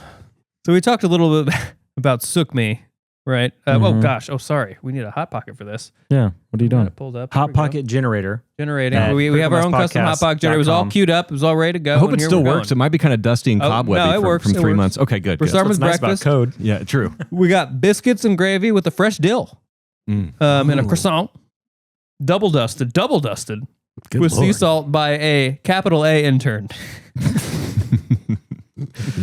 By an intern. All right. One of my favorite lines that we used to quote was right from the start of this film. It involved the Sook Me scene.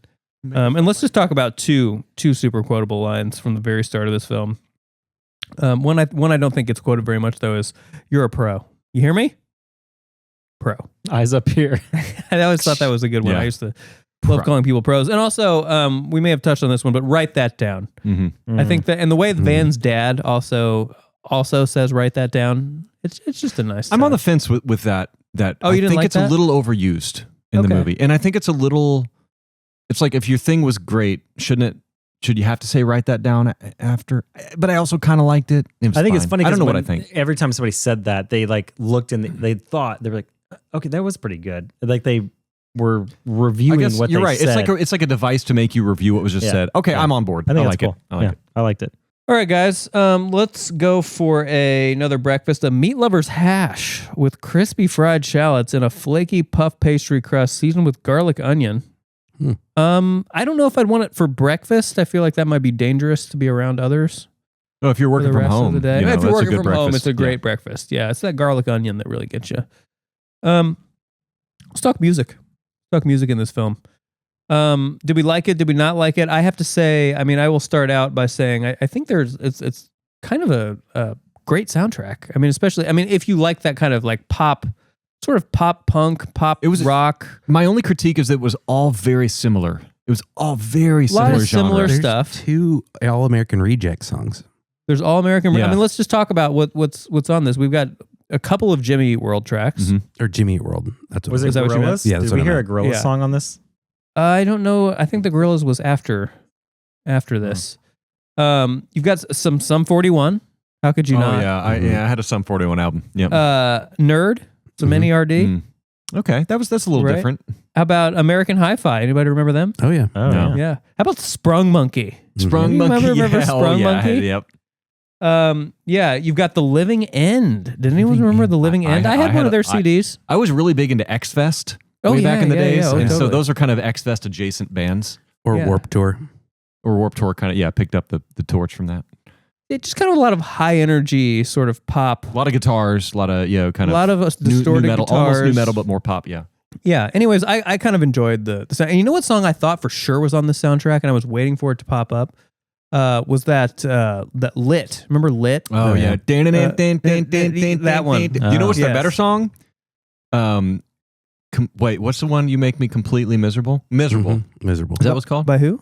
By Lit. Lit. Oh, it's another Lit song. Oh, yeah. Oh, I love that first Lit song. Oh, that Completely Miserable is better. But yeah, their one There's probably like a Hangover. single. But you're right, it wasn't in the movie though, was it? I think what we can all agree on is that Lit was pretty good. Lit was good. They They had one were good lit. song. Which album? No, well, two apparently. Which album? I didn't ever say I liked the one you were You talking don't about. like that It was song? fine. I didn't love it. I Oh, like man. Completely Miserable. That's a great song. Yeah, Okay. A Place in the Sun is their 1999 album that I had. Yeah. With the yellow cover, kind of with the, yeah. Yep. Yeah. Okay. This is a fun one. A croquet Malchor breakfast melt What? with avocado slices in buttery biscuit crust seasoned with everything. With everything Damn, seasoning? What the Or just hell is this everything? I don't know. We Michelin went, star restaurant. I don't Hot know, Pocket. but here we go. Guys, I thought this was hilarious at the time because I At the kind of time. knew who this guy was, and I'm not sure a lot of the viewers of this film did. Talking about Charlie Talbert? No, Oh, okay. who's that? I don't know. I thought, isn't that the guy from the beginning of the interviews? Anyway, keep going. No, Or is but that maybe- Eric Estrada?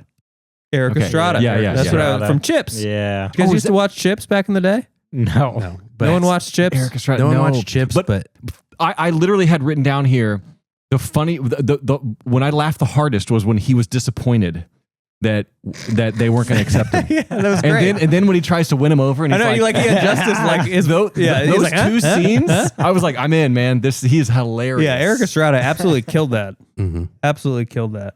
Man. Okay. How about we're moving on to dinner. A Chipotle chicken and rice with crispy tortilla strips and a buttery biscuit crust dusted with cracked black pepper. That sounds very good. I would Yeah. eat that right now. I thought you were going to stop with crack. Well, Greg does the crack. This was just an intern. Yeah. Okay, let's talk about the kind of the rallying the basketball team scene. The deaf coach. With the making fun of deaf people. Yeah. It's just, probably would fly as well today. No.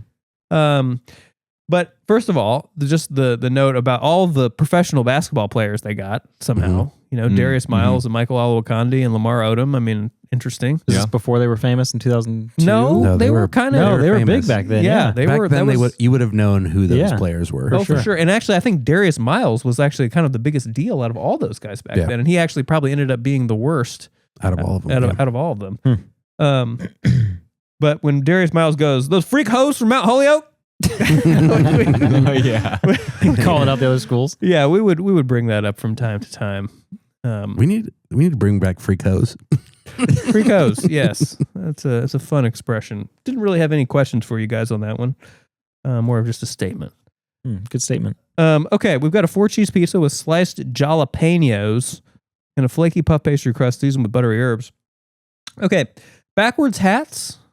Mhm. We had a Mr. Van Wilder. He wore a backwards hat, but it was also this was a little bit disappointing and weird. I thought it was a Volkswagen. Yeah. I know, that was strange. I caught that right away, and It's like, what? I was like, this Well, is his kind name's Van Wilder. Oh, Oh. I didn't Yeah. catch that. I didn't catch that Volkswagen either. van. VW. Did you catch Good that? job. No, you did not. Van I VW see. Volkswagen. VW. I still the don't like V it. and the We W. figured it out. Van Wilder. Yeah. I still don't like it. Okay. I was actually looking at Consumer Reports the other day, and they are like the shittiest Yeah, they ranked are. also brand like on earth. They also Yeah. broke. They're like they also dead lied to last. their consumers about their emissions. the emissions for a long scandal? Time, That's so bad. Yeah, what an awful company. yeah. So Fuck I the- wasn't feeling it. But anyways, let's get back to the backwards hats. Did you guys used to wear backwards hats? Oh, yeah. Was that cool? Everyone did? Never. Oh, you guys never I've did? never worn a hat. I don't Never look. I can't pull backwards. off a hat. I don't know. I wore backwards hats, fitted hats, and I thought I based my entire look in college on the locker room scene. What he's wearing in the locker room Oh, scene. wow. Okay. Well, I Yeah. thought it was What a about good the look. T-shirts with the long T-shirts? Yeah, t-shirt with a Yeah. long t-shirt. Yeah, That was huge. backward Yeah. fitted hat. And then Yeah. oversized T-shirts under tighter T-shirts. he had a chain. He had a chain. Oh well, Ben, that's a separate hot pocket. Yeah.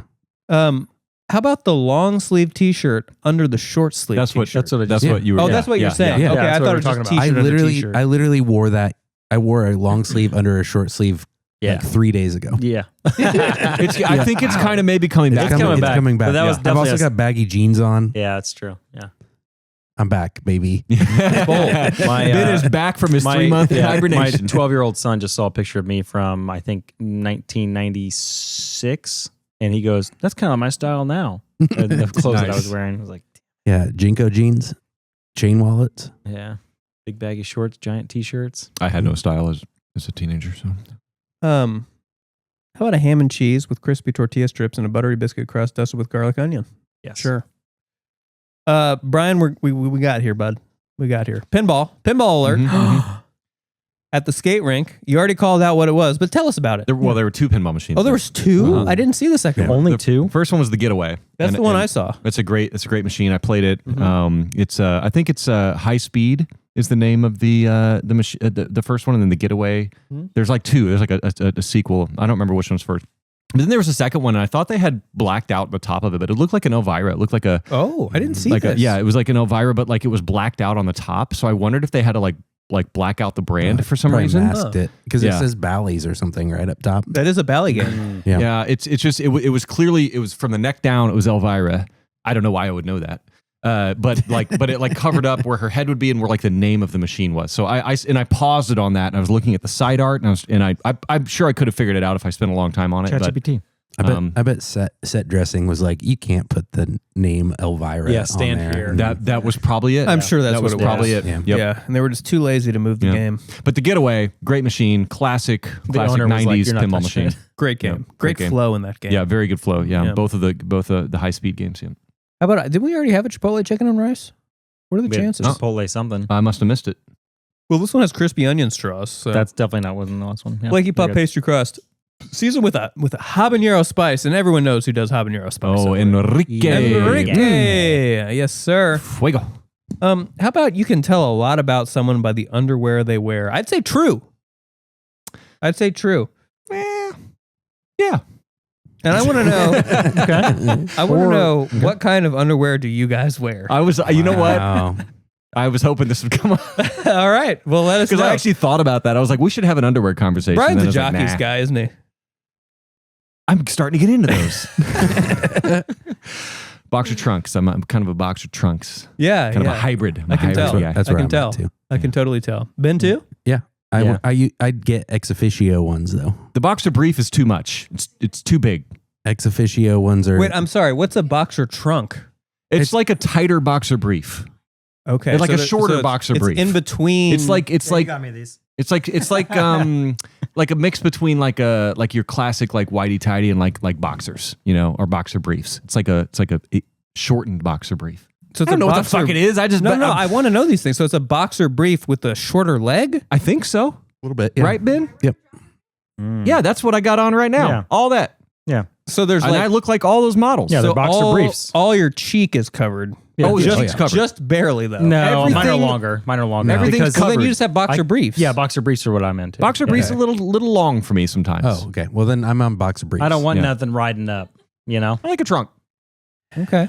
If I wear short shorts, these are sticking out. Exploring with I'm exploring the jockeys. Not just yeah. Uh-huh. Okay. All right. But I will never be caught dead going commando. I don't know how people do that. Well, not with a zipper. Especially Well, with jeans. Tara Reid. Zippers. Well, she was wearing a bathing suit. That was No, the at the dumbest end. scene too. She's like, I forgot. I couldn't Yeah. choose which panties I'm wearing. It's like, you've got a fucking bathing suit on. It doesn't make any sense. Nice. Anyways. 46. Your boxer size? No, I just took my score Your down by age? one notch Oh, because of that. It was a joke, bad joke. Yeah, guys, I'm just standard boxers guy. Mhm. Wow, standard boxers. Letting That- it loose. I mean, Dang. Do you guys ever fuck Classic. with? Do you guys ever fuck with silk boxers?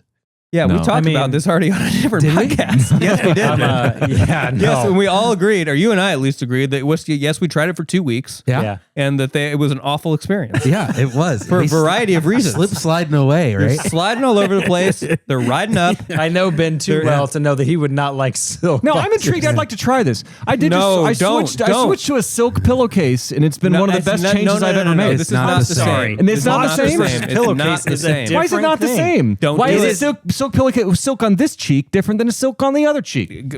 Try and find out. Okay, I'll fuck around and find out. Sweat, Yeah. sweat. I'll report one back on our time. next movie. Yeah, sweat Sweat one. one Oh, is it? time. Oh, I'm not fucking with that. Yeah, Never you mind. If You you wear want those some, to Frisbee one Monday night, and I Oh, dare God. you to tell me how it was. Good Yeah. respect. Brian looks like he's wearing silk. yeah, Why those is he silk running like boxers. that? Yeah, why is he running Just all watch. Those will, they'll loosey-goosey? turn into a thong real fast. Yeah. Oh, okay. Never mind. No, I don't want any part of that. Okay. Not gonna argue with that. How about a Southwest black bean and beef? Sounds a little, sure. little gassy.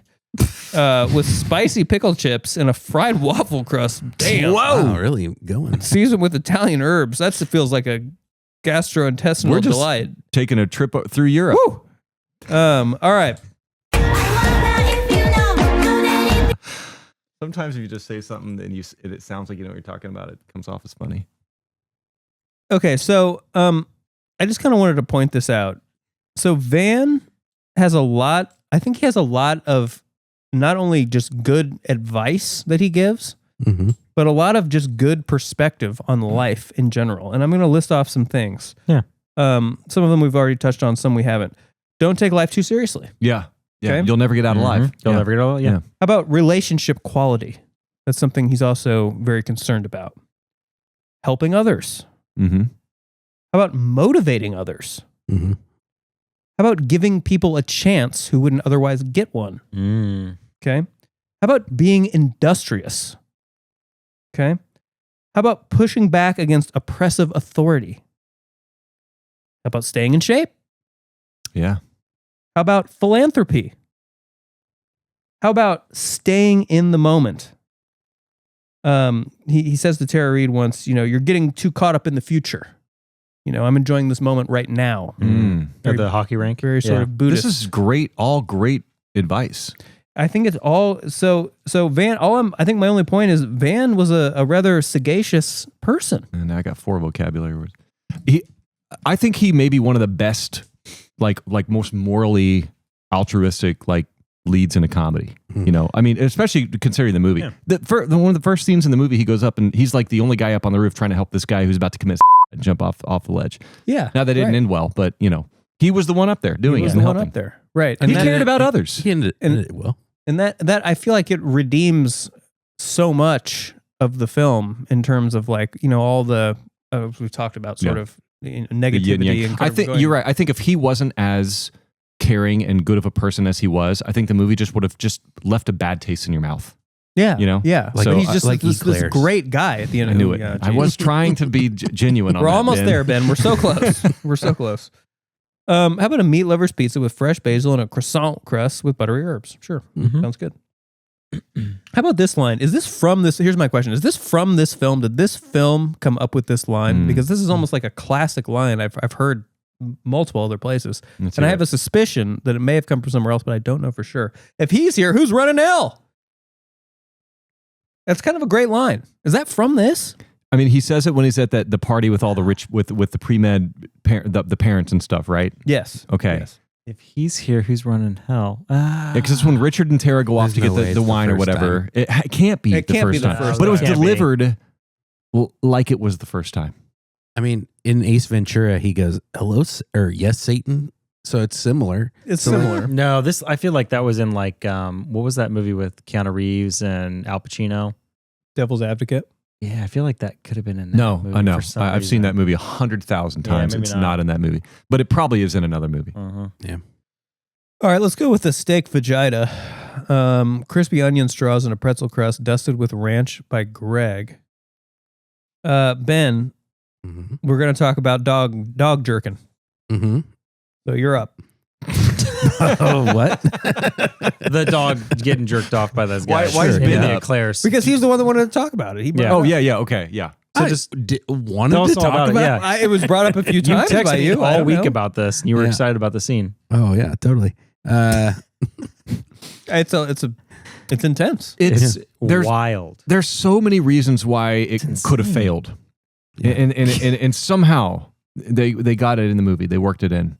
How did they do this? I mean, the prop master had to create a substance and fill these eclairs, and Yeah. the characters And had then to the buy whole on medical board. scene where they're setting up the medical supplies and they're doing like an assembly line Yeah. and they're clearing out the eclairs. And they set it up at the very beginning with the dog with the huge balls, and they're just like it's Yeah, it is a clearly a, setup. It very was intense quite a setup. setup. And at joke. the end, he has small balls. Yeah, Right. Yeah. it's. Wild. I mean, So good. I gotta So say, hot. it's so sophomoric, and it's so funny It is like when The- those guys are loving it. Oh, it's still warm. Oh man, it's the raunchiest part of the film. So raunchy. It is super. It is a hard It's R. Too raunchy. Yeah. Yeah, but that's almost why I kind of respect I this movie. respect Because the they hell really out of it. pushed the boundaries here of what you do in an R-rated comedy. How do you think they got this not to be an NC-17 or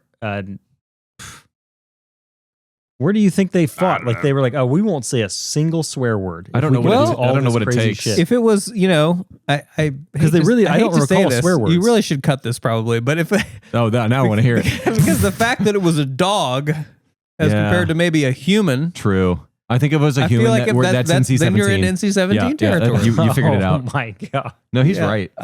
Because it's your dog. yeah, Yeah, it was Ryan Reynolds' dog. So you got, I guess I don't know.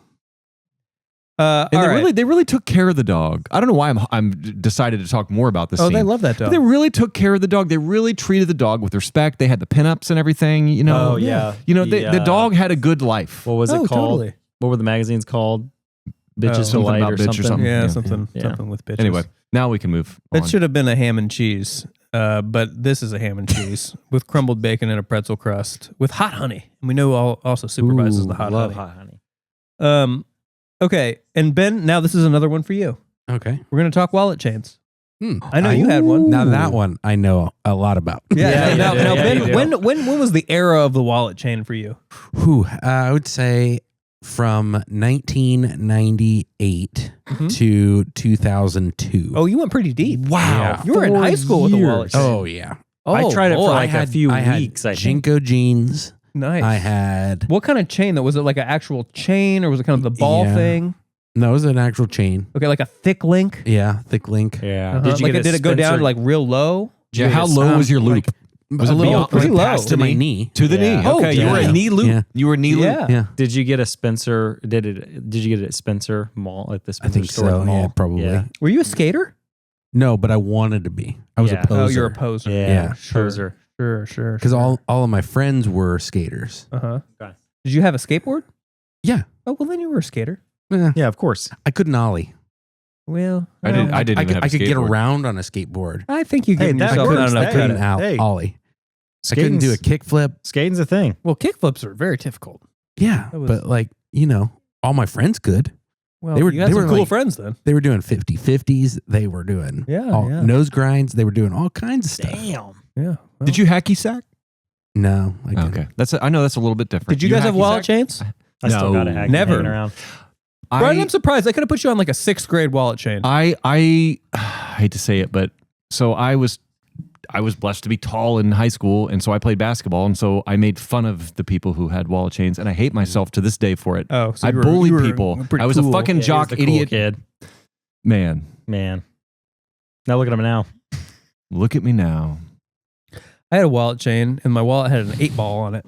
Oh, yeah. Dang. Yeah. Like at my pogs. Like a yeah, croc, well, I kept my like a pogs croc in there. pen. Yeah. Yeah, like a croc pen. Oh, pardon? Nice. A croc, like Crocs. Kids have pins on them. Gibbets. Gibbets. Yeah. I don't know any of I those don't know what words the you're fuck- talking okay. about. Let's move on. I guess Dang. Grizz and I are the only two cool ones. We're cool now. You guys were cool back in the 90s. Yeah. Chocolate lava cake with brownie crumbles and a croissant crust dusted with powdered sugar glazed by Greg. How about, okay, let's talk about the funniest joke in the film, which is Richard shitting in the trash Yeah, can. yeah, yeah. Let's be serious. Yeah. I think what really sells that joke, Let's be serious. what really So sells good. that joke Guys, we're gonna be is- serious. is I am serious is about the- how funny that is is. the Northwestern guy right after it happens goes, "Oh my god!" I mean, was that delivery not an 11 out of 10? very, very Like, good. It's damn. memorable.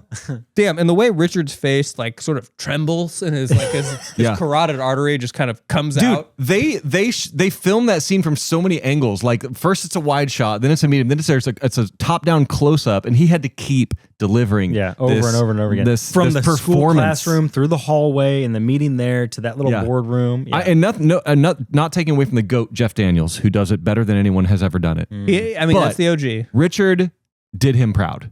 yeah. I feel like he probably got a call from Jeff Daniels going, Oh, "Great yeah. job, buddy." Boy, did we miss an opportunity with this next hot pocket. That really should have been the peanut butter cup explosion. Oh damn it, that's on you. But that's the next one. With almond slivers and a croissant. A lot of croissants tonight. A croissant. Dusted with cocoa sugar. Coco, okay. it's just everything about that should have been this. Yeah, I know. We missed it by one. So okay, here's another kind of a line at the very end of the film that was another one that just kind of a throwaway line, but always just hit me as a hilarious little line. Was Professor McDougal, right? When he comes to Van's apartment, right, and he goes, "Quite a pad, decorated an early fuck." I always thought that was funny. So I didn't catch that. I don't think I understood that line. I don't know if it's to be understood. Decorated in early fuck. Yeah. Okay. Sure, So exactly what he yeah. said. like he's like, I don't know, right? Yeah. Is that kind of the shtick? Yeah, just decorated an early fuck. yeah. I don't know what it means, or I almost feel like that once again that was like probably a weird improv line. They're just like, let's keep it. Yeah, they're like that. You delivered that well. Yeah, Sure, Just, let's just keep it. decorated an early fuck. I don't know Okay. what that means. I'll buy it. All right, and how about a cinnamon roll delight with almond slivers and a flaky puff pastry crust dusted with brown sugar dust, dusted with dust. Let's rate the Tara Reid Ryan Reynolds chemistry out of 10. What are you guys gonna give it? What is a 10? Give me an I can't example. A Yeah. 10 is like I can see these people fucking each other's brains out in The real 10 life. is Rachel Weisz and Jude Law in Enemy at the Gates. That was my Oh. idea. Yeah. Yeah. I think this is a 2, if that's a 10. I mean, it's okay. It's not. I didn't feel the chemistry I didn't to give a shit cringe about at them. it. So maybe I just cringed at Tara Reid's acting abilities. Agreed. And I think that's the hard part because I can't. I've definitely seen couples she's on hot. screen that are like That's all they repel more than them. So I'll give it a 4. I'm at 4 too. Are you? Okay. Yeah, I'm I also was going to at give it 4. a 5. Yeah, not great. I think La La Land, Rachel or Emma Stone. Emma Stone and Ryan Gosling. Yeah. that also is a 10. Like Oh, okay. you want Okay. that you want them to be together in real life. Yeah. The chemistry is Yeah. just like It's just not here for me. Yeah. Yeah. like I had more with him and the old teacher that banged him at the beginning. Well, that was red they hot. had some chemistry. That's like a 9. Like you Yeah. could tell Ryan Reynolds was like disgusted by it, but he was just like, yeah, he was into it. No, he was kind of into it, to Yeah, be he honest. liked it. All right. Look at her. Finally, we have another. our age with the wig. Yeah, I know. She's like 47. It's bad. Finally, we have another peanut butter cup explosion. Believe it or not. Wait, All right. did we just get the same Hot Pocket twice? I mean, well, the first part No, is we've the had a lot same. of repeat flavors. Oh. We got to check that handcrafted algorithm. Maybe we need a little AI in there just to mix things up. Non-dusted. This one's got chopped pecans, croissant crust, Oreo crumble. That's new. Say pecans again? No, the other Yeah, was almond slivers. Oh, Yeah, we've had almond pecans slivers. maybe earlier and something else. And I just want to point out that Amazon, when I paid $3.99 for this film, cut me off when I was trying to watch the credit bloopers. No. And so I had to restart the film. That happens to me on fast Amazon. forward through the whole fucking thing, and then hit a special button that says Yeah. "Watch credits." They fucking Oh. try to get, the credits, we better engage them on another piece Isn't of, that it's like, no, awful? let me What? watch the credits. Doesn't that just sum up society? All perfectly these people days? made You know this what? movie. You know what? I gotta make a comment about Peacock. Yeah, And let's hear it. Let's hear it. Grizz, This tell is us. Tubi, and I understand we had to watch this on Tubi, and I'm fine with that. I love Tubi. I paid Now- $4 for this. Oh, you did. Yes, you I watched did. it in its And you full got with screwed. Hey, no you should ads. at least give me the credits ads? for $4. No, No. Okay. you If get you ads pay- for $4. All right, If I you was rent not- it, if you well, rent it. I watched it on Tubi, and then we were watching a show the other night on Peacock at the same time. I have never seen a Tubi is free. It costs $0 to watch Tubi movies. Yeah, and You it's a watch good user lot of interface. movies. Yeah. Yeah, great Yeah. user interface. And actually, The you're saying it ads are- wrong. It's Tubby, but Tubby, okay. sorry, Tubby. No, it's not. And then I watched something on Peacock, and it is egregious that I pay for Peacock, and I get the number of ads that are so over the top. Paying for ads is It's insane. the worst thing I've ever heard I was of. so mad, and then I went and watched That's this, brutal. and I was like, "This is a wonderful experience to watch this film with." This is why I minimal love ads. Tubi. And Guys, I've been telling How do they people get about away with Tubi it? for a while. So Peacock, go Tubby? fuck yourself. Yeah, go fuck yourself, Peacock. And unfortunately, Nick got screwed by paying. You did you the paid right for thing. this. You did I the wanted to- right I wanted to thing. pay for You it. paid for the movie, and you couldn't watch the blue. If the you give it a That's insane. positive review, I think you have to pay for it. What? I think if one of us gives it a positive review, I think you should be willing to pay for it. I mean, I think that's fair. Yeah, right. But you didn't know this going in. But yeah, I don't you know. don't- You probably Yeah, I mean, you picked it. I think you thought it would be favorable for yourself. Well, anyway, it's a travesty that you had to do what you had to do. Yes. Yeah. And I also, did a Peacock. special Peacock button. sucks. Yeah, sucks. Yeah. All right, let's give closing thoughts. I'll start. Solid comedy, kind of holds up. I still laughed. You know, if I didn't watch this when I was 18, I probably would have given this like a 31 or something. But you know, foundational Ryan Reynolds. If you're a Ryan Reynolds fan, boy, you're gonna love this. Yeah. Mhm. And Ryan Reynolds, I think he's worn on all of us a little bit. Mhm. But you know, he had to start somewhere, and he started here, and it was a good start. It was a pretty hot start. Some good performances, some terrible performances, a decent script, well paced, 90 minutes. Thank you, guys. Take notes. 90 minutes, Yeah. please. Yeah. I love For that. all future comedies coming out. Yes, just 90 minutes, please. So yeah, I give it a soft recommendation. I think if you're someone who's like my age, you'll probably think it's kind of funny. I think if you're like 23, you'll be like, "What the fuck is this?" Yeah. I think that's what I saw with a lot of the reviews in the last couple of years. They were wildly negative. And I think it's because of a couple scenes rather than I the can see whole that. story. Yeah, I can see like one or two scenes with like Yeah. totally off-put someone on this movie, Yeah. and then they wouldn't even consider the rest of which is of hard it. which is hard for us to rate movies from those early 2000s, especially Yeah, comedies. it's a very and different raunchy time. Comedies. Yeah. Very different time in comedy. What do you guys got? Yeah, for me, I mean, I rated it a 45. I won't change my score up or down. I still would, I guess, recommend people to go check this out just because if you are a Ryan Reynolds fan, for sure. But this is early Ryan Reynolds. I think it's wild to see how he is like become sharper with his jokes, and he's become more refined with it with Deadpool and the various movies he's worked on. But for me, I mean, still a 45. It's hard because I mean the concept is really interesting. I don't know if we noted that this is based on a true story. You guys know this? I didn't know about Bert Kreischer? Yeah. So this was purchased. The rights to this were purchased from a story with the Rolling Stone about Bert Kreischer because he went to school for 7 years and he was this party animal. So Rolling Stone. I've heard that story. I had no idea this movie had any affiliation. Rolling Stone picked him up and had this concept. They said, "Hey, what is this?" And they found this story in Rolling Stone, and they tried to.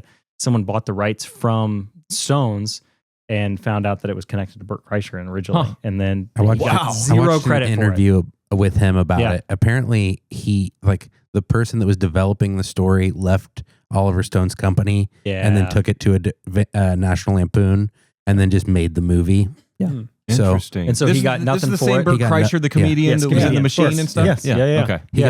He got nothing for it, and it was technically his story, but like they It's like when Kramer sells his life to Peterman, or whatever. yeah. But yeah, I think that's what got me the most intrigued by this. Is just the concept there. I think that's really interesting. I think that's cool. And he had a heart.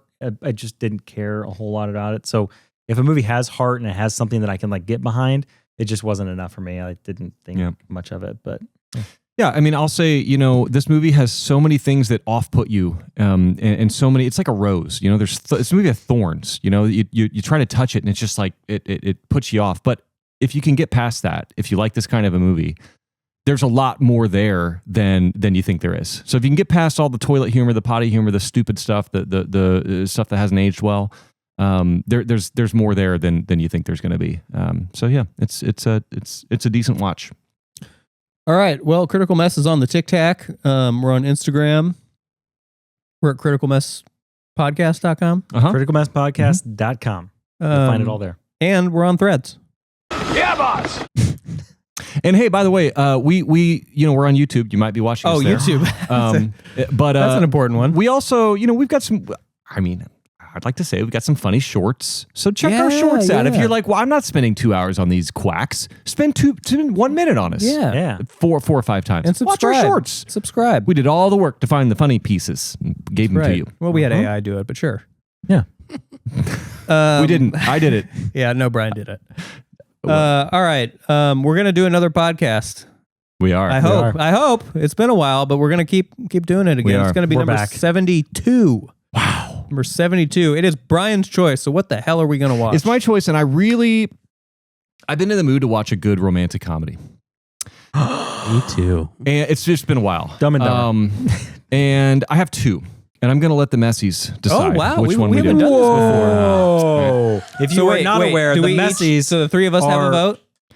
No. The Messies. Those are the only Messies. Oh, they get to vote. Yeah, the popcorn people. Yeah. Well, there's 2 of them. That doesn't work. Well, That's no. true. Who gets the tiebreaker? Yeah, the Messies. We'll see what I feel. For those that don't know, they are the audience in the background of every episode or most episodes. If you hear noises and stuff in the background, there's like 90 audience. We there's have a a 90 or 100 live people audience. this direction. There's risers. If you could turn the camera, there's bleachers. And they're all women.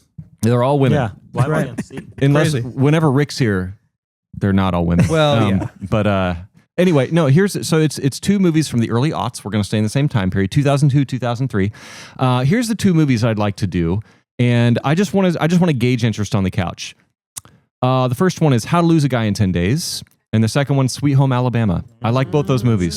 What are we thinking, Messies? Sweet Home Alabama or How to Lose a Guy in 10 Days? What are we thinking? I'm going to tell you, one of them ruined my life. Yeah, I actually... Wait, that's interesting. Yeah, let's pick that not ruin one. my life, but like made my life terrible for a long while. You just stole the spotlight. Sorry. What? Well, Which the one? guy's name is Ben. Oh, yeah. Okay. So we have to do Go Sweet for it. Home Alabama, right? No, you don't have to. I just recently watched one of those. Is it How to Lose a Guy? It is. How to Lose a Guy? It is. Okay, because that's the one I want to do. We're doing How to Lose a Guy in 10 Days, starring Matthew McConaughey and Goldie boy. Hawn's daughter, Our boy. Kate Hudson. Kurt Russell's daughter. Yeah. How to Lose a Guy in 10 Days. That'll be our next episode. Okay. Yeah. So join us then, where we'll be talking about how to lose a guy in 10 days. Later.